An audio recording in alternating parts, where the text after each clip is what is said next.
I dag vil jeg gerne have lov til at brokke mig over dem, der er efter studenterne.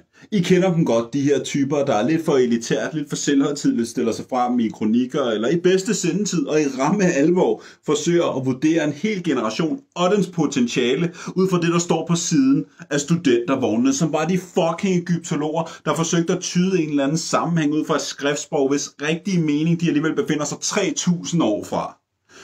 Ja, vi kan konkludere her, at disse menneskers eneste eksistensformål, det var at kopulere.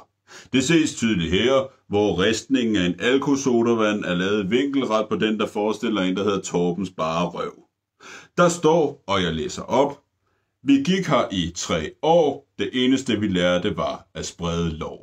Prøv lige at høre her, Bassemand. Hvis du skal brække sådan noget her af dig, så er du simpelthen nødt til også at vurdere, hvordan du selv vil fremstå som menneske, hvis det eneste, du blev vurderet ud fra, det var de samtaler, du havde med dine makkere, når I havde drukket tæt.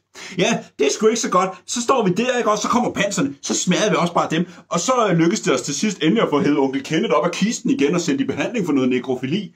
Den eneste forskel, det er, at de unge mennesker, der glæder er på vej ud i livet, de er ikke så pis bange for at være overlegen inde ved siden af, han tænker hele tiden. Og lige der tror jeg, alle kunne lære noget. Så til forarvelighedsbrigaden vil jeg bare sige, I skal simpelthen til at gasse af, i stedet for straks at gå i gang med at agere spokkoner, der sidder og læser kaffegrums nede på krammermarkedet, hver gang der bumler en gammel Magirus-lastvogn forbi med en flok glade wannabe-sømænd på ladet, og et eller andet fjollet slogan skrevet med læbestift på et lagen, der flagrer efter. Prøv at høre. Alting her i verden skal ikke være så alvorligt. Og hold fast i bordet, hvis du ikke kan magte det. For jeg siger bare lige, ved hvad? De fleste unge mennesker, de kan godt skille det ad. Så griner vi af et slogan i dag, så tager vi til jobsamtale i morgen. Det kan de godt skille ad. De er ikke idioter. Det var dejligt. Det var dejligt lige at få ud. Jeg ved ikke, om der er nogen jobs, at det passer til, at man lige maler sig i ansigtet med læbestift inden. Hvis du skal ansættes på Christiansborg, så måske. I hvert fald så tillykke med hugen, alle dem, der har fået den, uanset hvad du har fået den for. Jeg er sikker på, at du har knoklet for den, så god fornøjelse med at få den smadret. Eller mistet, hvis den blæser. Husk nu at bruge den der hagerem, der var på, da jeg fik min i sin tid, og det er længe siden.